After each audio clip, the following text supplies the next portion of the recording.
5 Corrupt reasons why people deny the climate crisis. The fossil fuel industry, political lobbyists, media moguls, and individuals have spent the past 30 years sowing doubt about the reality of climate change, where none exists. The latest estimate is that the world's 5 largest publicly owned oil and gas companies spend about $200 million a year on lobbying to control, delay or block binding climate policy. Their hold on the public seems to be waning.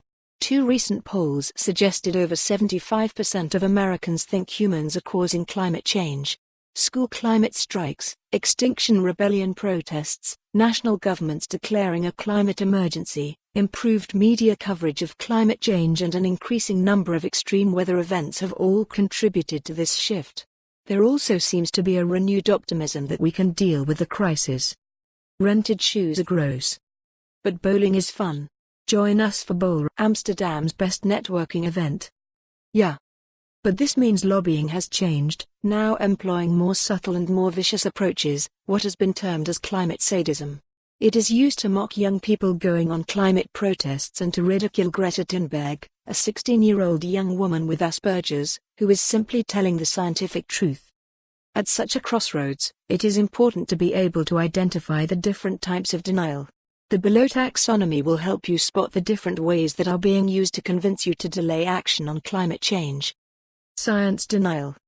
This is the type of denial we are all familiar with, that the science of climate change is not settled. Deniers suggest climate change is just part of the natural cycle, or that climate models are unreliable and too sensitive to carbon dioxide.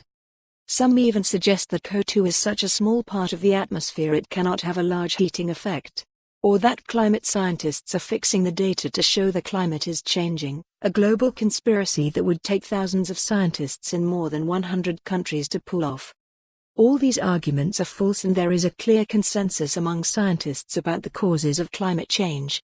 The climate models that predict global temperature rises have remained very similar over the last 30 years despite the huge increase in complexity, showing it is a robust outcome. For more on this story, visit the news article link.